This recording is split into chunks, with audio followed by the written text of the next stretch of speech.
오늘 주시는 하나님의 말씀 보도록 하겠습니다. 하나님의 말씀은 고린도후서 3장 1절로 11절까지의 말씀입니다. 신약성경 고린도후서 3장 1절로 11절까지의 말씀. 고린도후서 3장 1절로 11절까지의 말씀 저와 여러분들이 한 절씩 교독하도록 하겠습니다. 우리가 다시 자천하기를 시작하겠느냐? 우리가 어찌 어떤 사람처럼 추천서를 너희에게 붙이거나 혹은 너희에게 받거나 할 필요가 있느냐?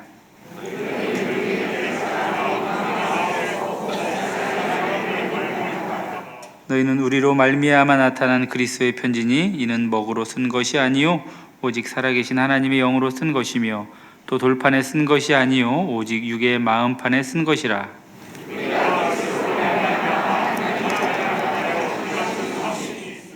우리가 무슨 일이든지 우리에게서 난 것 같이 스스로 만족할 것이 아니니 우리의 만족은 오직 하나님으로부터 나느니라.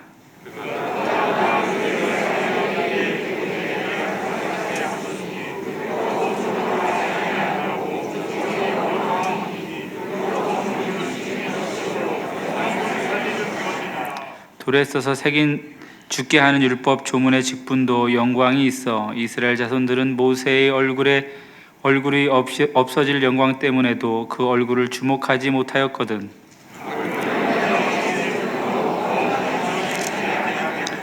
정죄의 직분도 영광이 있은즉 의의 직분은 영광이 더욱 넘치리라.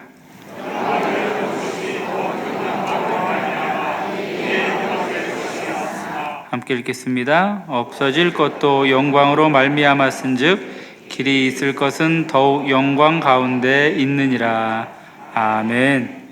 2022년 한 해가 말 그대로 눈 깜짝할 사이에 지나가고 있습니다.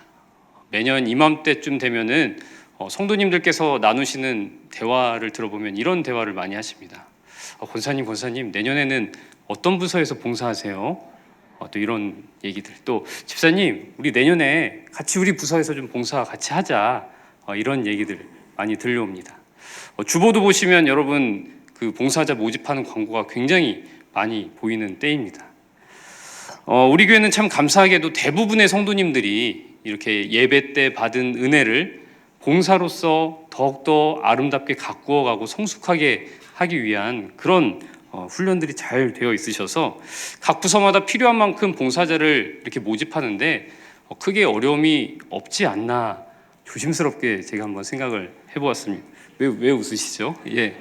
그렇죠. 예, 봉사자들을 모집하는데 큰 어려움이 없을 줄로 믿습니다. 그런데 안타깝게도 다른 교회들도 다 우리 교회 같으면 좋겠는데 다른 교회를 제가 몇 군데 있어 보니까 꼭 그렇지만은 않더라고요. 제가 뭐 어디라고 말씀은 못 드리겠지만 어떤 교회에서는 이 연말 때만 되면 이렇게 봉사자를 모집하느라고 참 많은 애를 썼던 기억이 있습니다. 일단 연말이 되면은 성도님들과 통화하기가 굉장히 어렵습니다. 이렇게 다 같이 목사한테 전화 오면 이맘때는 받지 말자 이렇게 약속이 되어 있는 것처럼 성도님들이 전화를 잘 받지 않는다라는 것이죠. 어렵게 전화가 연결이 됐습니다. 그래서 아유 집사님 권사님 잘 계셨죠? 뭐 아드님 어떠세요? 따님 어떠세요? 이렇게 안부를 좀 여쭙다가 이제 본론에 들어갑니다.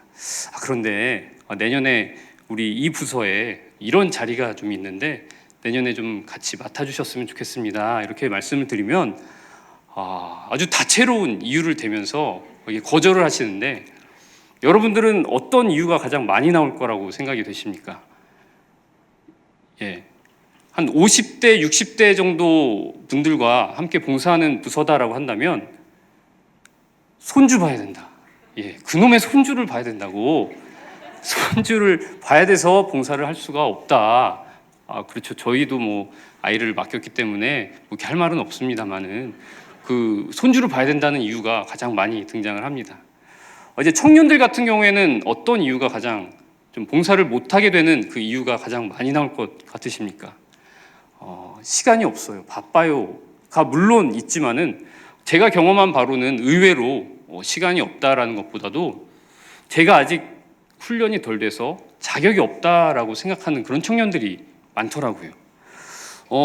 좀 더 훈련을 받고 좀 더 자격이 되면은 그 이후에 봉사를 하고 싶습니다. 이렇게 진지하게 말을 하는 청년들이 많았습니다.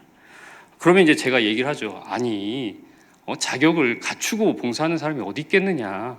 다 시작을 하면은 하나님께서 이렇게 성장시켜 주시고 도와주시는 거지. 나라고 뭐 처음부터 목사로 태어났겠느냐. 나도 내가 지금 목사라는 게 실감이 잘 안 나는데 그냥 용감하게 하나님 믿고 서는 거다. 이렇게 간곡하게 부탁을 합니다. 그래도 자기는 아직 성경을 잘 모른다는 거예요. 예배도 굉장히 빈약하고 헌금 생활도 너무 약해서 내가 봉사를 하는 것은 다른 사람들을 볼 때 본의 안 될 것 같고, 왜냐하면 자기도 그런 사람들이 봉사하는 걸 보면서 뭐라고 한 적이 있기 때문에 자격이 갖추어지지 않았다는 것에 대해서 굉장히 부담을 갖고 봉사를 선뜻 시작하지 못하게 되는 그런 일들이 많이 있었습니다. 여러분들은 어떠신지 참 궁금합니다. 이 자리에 계신 분들은 대다수가 아마 여러 부서에서 지금 봉사를 하고 계실 텐데, 나는 내가 봉사하는 부서에서 할 만한 자격도 있고 능력도 갖춰져 있다, 이렇게 생각하시는 분 얼마나 계십니까? 만약에 그렇게 생각하지 않으신다면 나는 아무런 자격도 없고 공로도 없지만 하나님께 받은 은혜가 너무나 커서 너무 감사해서 내가 어떤 모양으로라도 그 감사를 표현하고 싶어서 이렇게 봉사를 하고 있다, 아마 이렇게 생각을 하실 것입니다. 기본적으로 우리 기독교는 은혜의 종교이기 때문에 우리 성도들의 삶, 예배를 비롯해서 봉사, 또 가정에서의 삶, 교회에서의 삶, 여러 가지 삶의 모든 모습들은 다 은혜에 대한 응답이라고 볼 수가 있습니다. 제가 은혜에 대한 보답이라고 하지 않고 응답이라고 말씀을 드린 이유는, 하나님께서 우리에게 예수 그리스도를 보내주시고 우리에게 구원의 길을 열어주신 그 은혜는 감히 무엇으로도 보답할 수 있는 성질의 것이 아니기 때문입니다. 정리하자면 우리가 구원받을 때는 아무 자격도 없이 구원을 받았는데, 이제 봉사를 하려고 하는데 서로 자격을 따진다는 게 좀 이상하지 않나? 이렇게 생각이 든다는 것이죠. 물론 뭐 아무나 나와서 설교하세요, 뭐 아무나 찬양대 반주하세요, 이렇게 할 수는 없겠지만은 기본적으로 교회의 봉사라는 것은 은혜가 은혜인 줄 아는 자들에게 다 열려 있다라는 것이죠. 또 그렇게 되어야만 한다라고 생각을 해보게 됩니다. 제가 이렇게 장황하게 자격에 대한 이야기를 나누게 된 이유는 오늘 본문이 바로 자격에 대한 그러한 말씀이기 때문입니다. 엄밀히 말하면 오늘 본문은 한 인물의 자격 논란과 관련되어 있는 말씀입니다. 어떤 인물일까요? 여러분 놀라시면 안 됩니다. 이 인물은 신약성경 27권 가운데 무려 13권을 쓴 사람입니다. 이 사람은 이방인의 사도로 부르심을 받아서 3차에 걸쳐 선교 여행을 떠나면서 수많은 교회를 세운 그러한 인물입니다. 죽을 때도 그냥 죽지 않았습니다. 죽을 때도 정말 로마의 그 제국의 압제에 맞서서 그들에게 그 믿음을 굴하지 않고 순교함으로써 거의 완벽에 가까운 믿음의 본을 우리에게 보인 그런 인물이 이렇게 자격 논란에 휩쓸렸다라는 것이죠. 이 인물 누구입니까? 바로 사도 바울입니다. 사도 바울이라는 이 위대한 인물을 놓고 고린도 교회에서 자격 논란이 벌어졌다라는 것이죠. 만약에 바울이 그저 고린도 교회를 거쳐간 여러 사역자 중에 한 사람이다라고 한다면 뭐 그럴 수도 있겠다 생각이 들지만, 바울은 고린도 교회와의 관계를 생각해 보면 그런 사람이 아닙니다. 바울이 사도행전 18장에 나와 있는 것처럼 고린도 교회를 직접 세우고 또 1년 6개월 동안 최선을 다해서 그 교인들을 가르치고 양육하고 목회를 했다라는 것을 우리가 알고 있습니다. 그런 바울을 놓고 자격 논란이 벌어졌다라는 것, 참 충격적이면서도 한편으로는 이런 생각도 들게 됩니다.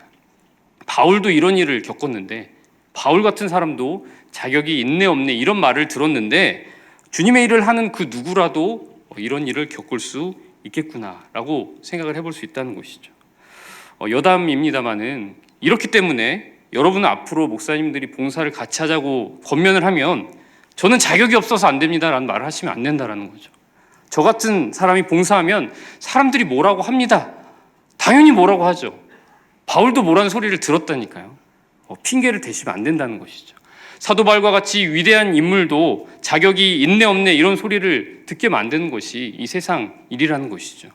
사도 바울도 싫은 소리를 굉장히 많이 들었고, 심지어 예수 그리스도께서도 사람들에게 다 좋은 소리만 들으면서 하신 것이 아니기 때문에 우리는 이렇게 봉사를 하기에 앞서서 싫은 소리를 듣는 것에 대해서 그렇게 미리 겁을 먹을 필요가 없다. 그렇게 싫은 소리를 안 듣고 봉사해야겠다라는 생각 자체를 내려놓고 시작을 해야 한다는 것이죠. 어쨌든 1절 말씀을 읽어보게 되면 고린도 교회에서 바울에 대해 어떤 이야기들이 오갔는지를 알 수가 있습니다. 바울은 이렇게 말합니다. 우리가 다시 자천하기를 시작하겠느냐 이렇게 말을 하는데요. 자천이라는 것은 무슨 뜻입니까? 자기 자신을 추천한다라는 그런 말인데 이미 바울은 고린도 교회에서 자천을 한번 했다라는 것이죠. 자신의 자격에 대해서 왈가왈부하는 사람들 앞에서 한바탕 곤욕을 치른 적이 있었던 것으로 보입니다. 함께 읽지는 않았지만 고린도 후서 1장과 2장을 읽어보면 고린도 교회에 여러 가지 문제가 있어서 바울이 그 문제를 바로잡기 위해서 급하게 고린도에 방문을 한 적이 있었습니다. 고린도 교회에 방문을 했는데 문제가 해결된 것이 아니라 오히려 일부 교인들과 바울이 충돌하면서 더 큰 상처를 남기게 되는 그런 경험이 있었다는 것이죠. 고린도 후서는 다행히도 그러한 갈등이 한바탕 지나간 다음에 쓰게 된 편지로 알려져 있는데 바울이 듣기로는 아직도 바울의 자격을 가지고 이러쿵저러쿵 하는 사람들이 있다는 그런 말을 들었기 때문에 이제 더 이상 그런 말이 나오지 않도록 이렇게 확실하게 짚고 넘어갈 필요가 있었던 것입니다. 그래서 바울은 내가 그 자격과 관련된 말을 또 너희들에게 해야 되겠느냐라고 다그치면서 이렇게 1절 말씀을 시작하고 있는 것이죠. 1절 말씀을 계속 읽어보면 이렇습니다. 우리가 어찌 어떤 사람처럼 추천서를 너희에게 붙이거나 혹은 너희에게 받거나 할 필요가 있느냐. 이것은 무슨 뜻이겠습니까? 바울이 아는 어떤 사람, 그리고 고린도 교회도 아는 어떤 사람이 아주 그럴듯한 추천서를 들고 다니면서 고린도 교회에 왔다라는 것이죠. 그리고 그 사람은 바울은 깎아내립니다.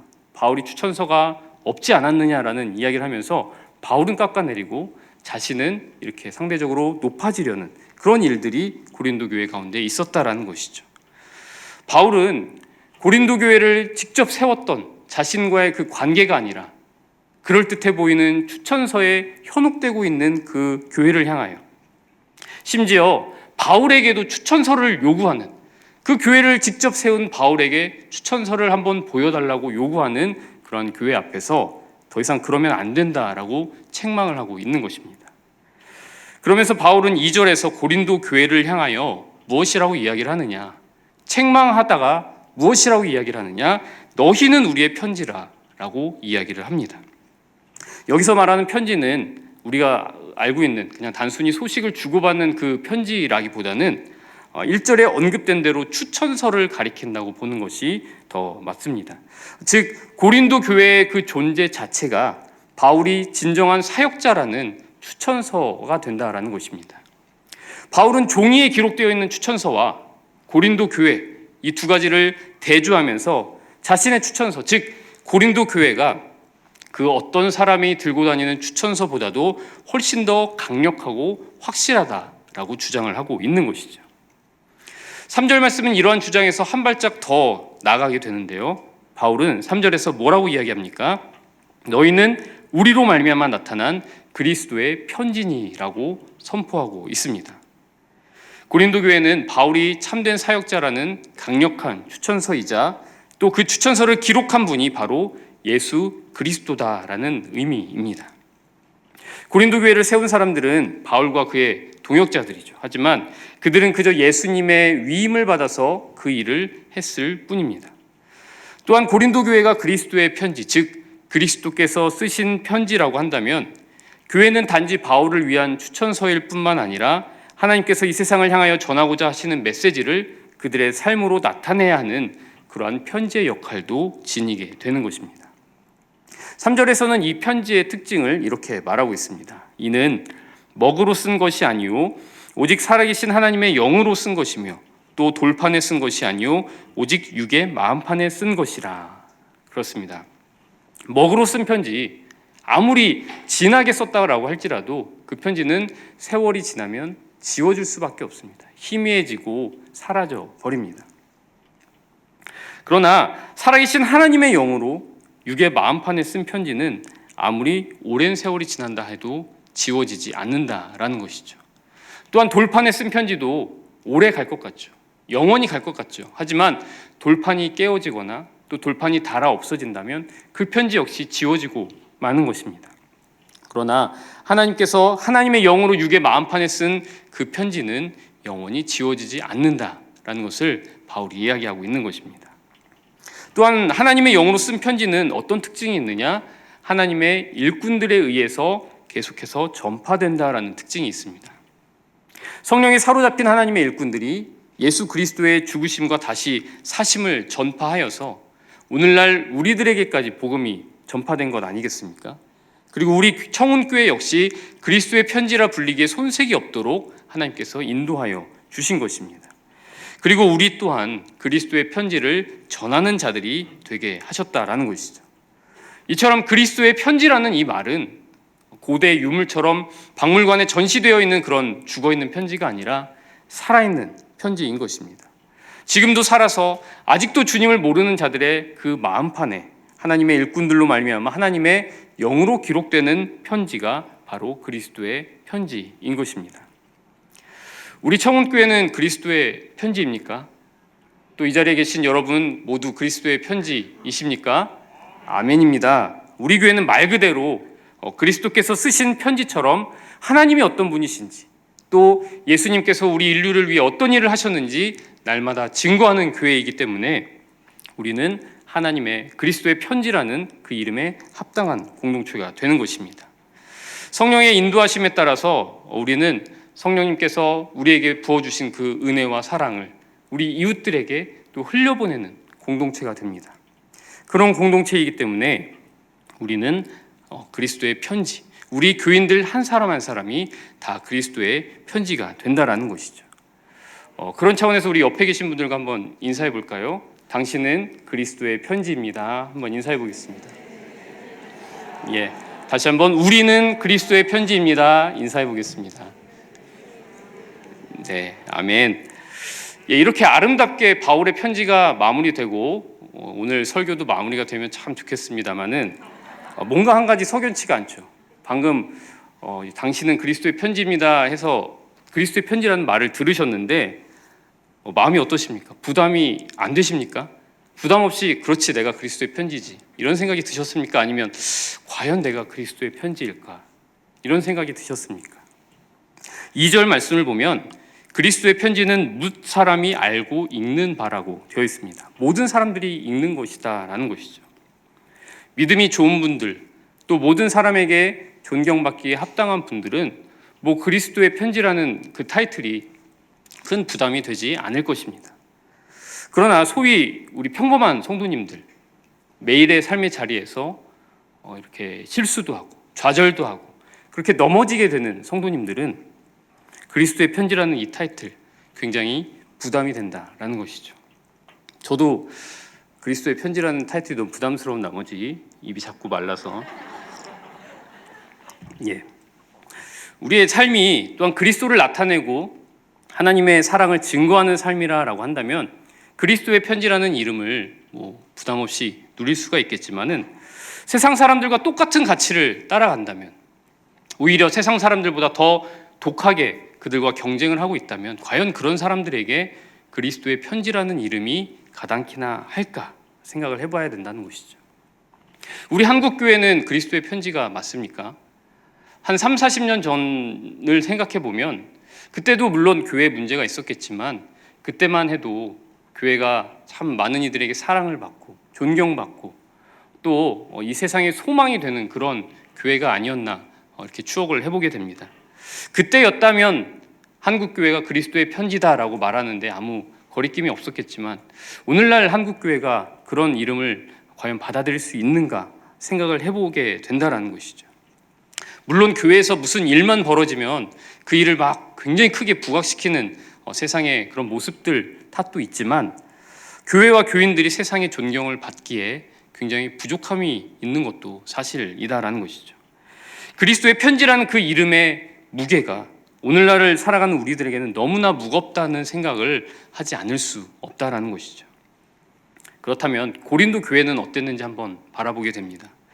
당장 고린도 후서가 기록된 이유가 교회에 문제가 있었기 때문입니다. 분별력이 없었던 건지 아니면 너무 순진했던 건지 그들은 위대한 사도 이 바울을 너무나 홀대했다라는 것입니다. 그럴듯한 추천서를 들고 온 사람의 말은 철석같이 믿고 교회를 세우고 자신들을 위하여 사랑하고 희생하고 최선을 다해 목회했던 바울의 말을 믿어주지 않는다라는 것이죠.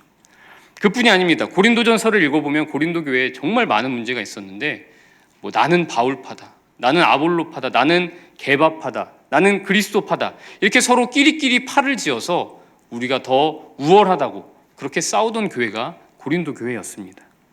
이방인들도 하지 않는 음행, 아버지의 첩을 이렇게 취하게 된 아주 끔찍한 죄를 저지른 그런 교인들도 교회 가운데 있었고 막상 그 교회에서는 어떻게 처리하지 못하고 이도저도 못하는 모습을 보였다라고 기록이 되어 있습니다.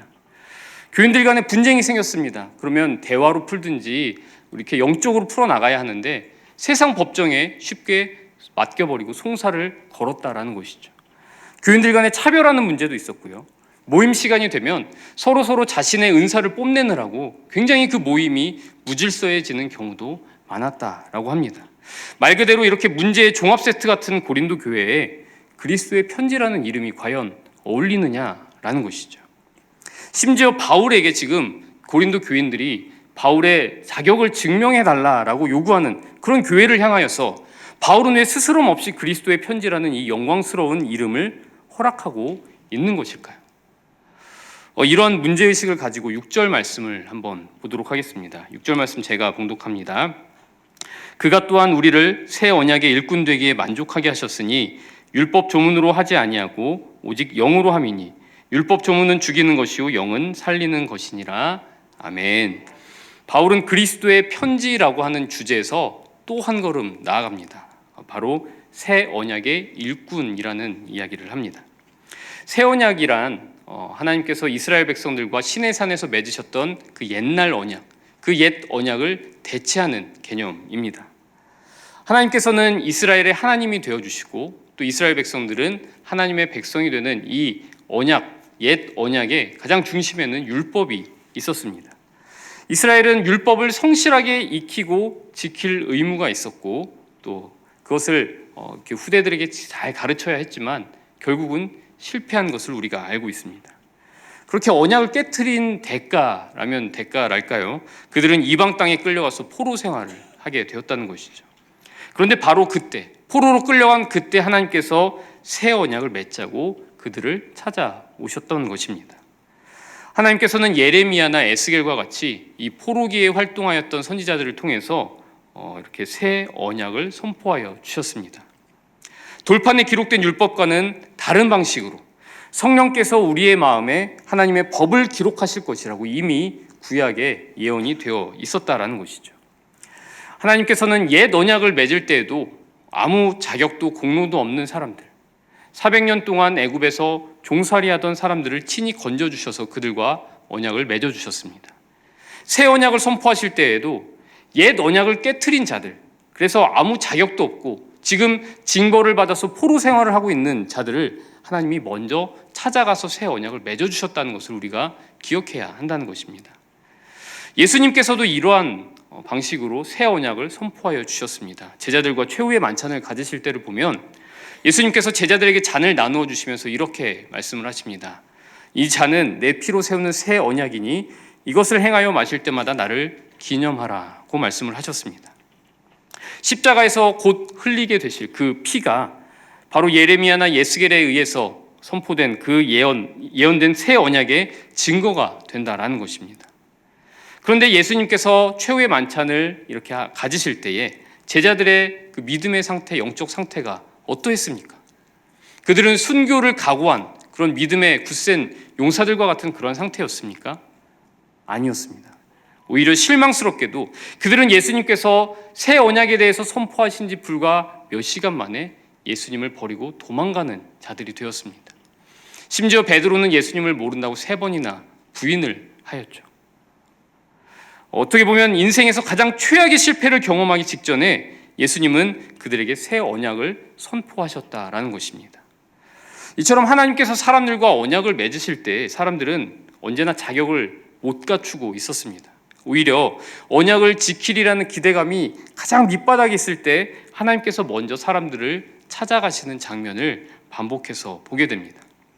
사람은 실패한다는 것이죠. 그러나 하나님의 사랑은 실패하지 않습니다. 하나님의 사랑은 포기하지 않습니다. 아무 자격도 없는 자들에게 믿음을 선물로 주시고 성령을 선물로 주셔서 그렇게 포기하지 않는 하나님의 사랑을 그들도 행할 수 있도록, 하나님의 마음이 그들의 마음판에 기록되도록 인도하여 주시는 것입니다. 스데반 집사님이 순교하시는 그 현장에 바울도 있었습니다. 거기에 서서 그가 돌에 맞아 죽는 것을 보면서 저렇게 죽어도 마땅하다라고 생각했던 것이 바울이었습니다. 예수 믿는 자들을 잡으러 저 멀리 다메섹까지 가던 자, 그가 바로 바울이었습니다. 그런 그가 온갖 고난을 무릅쓰고 로마 제국 곳곳에 교회를 세우는 그리스도의 편지가 되고 새 언약의 일꾼이 되리라는 것은 아무도 상상할 수가 없었다라는 것이죠.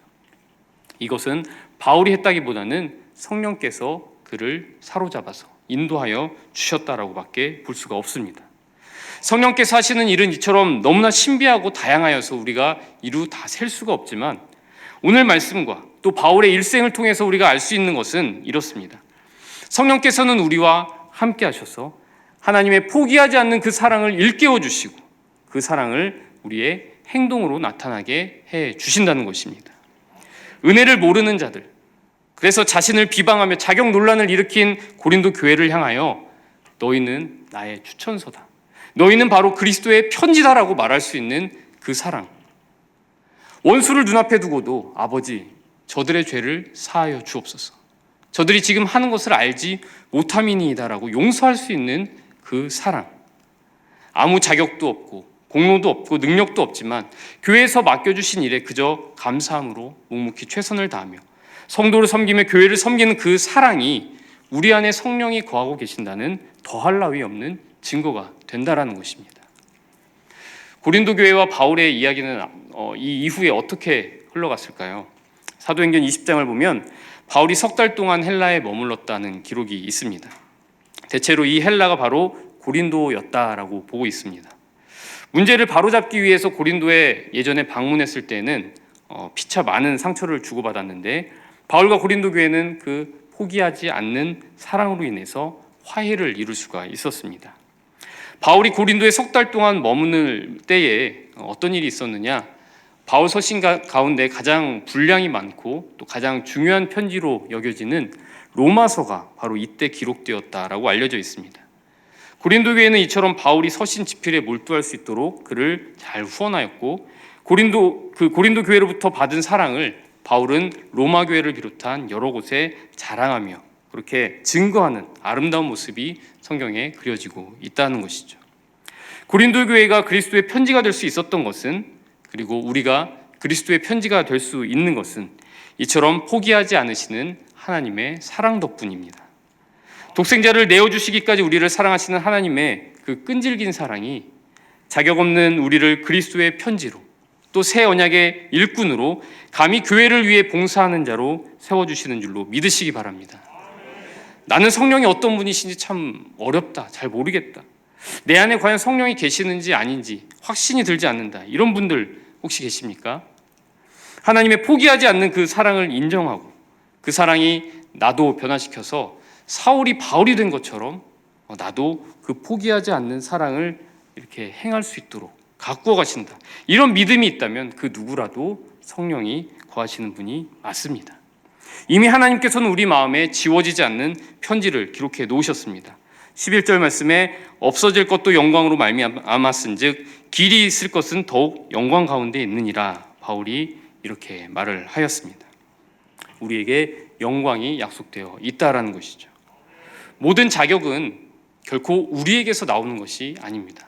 오직 하나님으로부터 나온다는 것을 깨닫고 다가오는 새해에도 그리스도의 편지답게 포기하지 않는 사랑을 늘 도전하는 저와 여러분 되기를 간절히 소망합니다.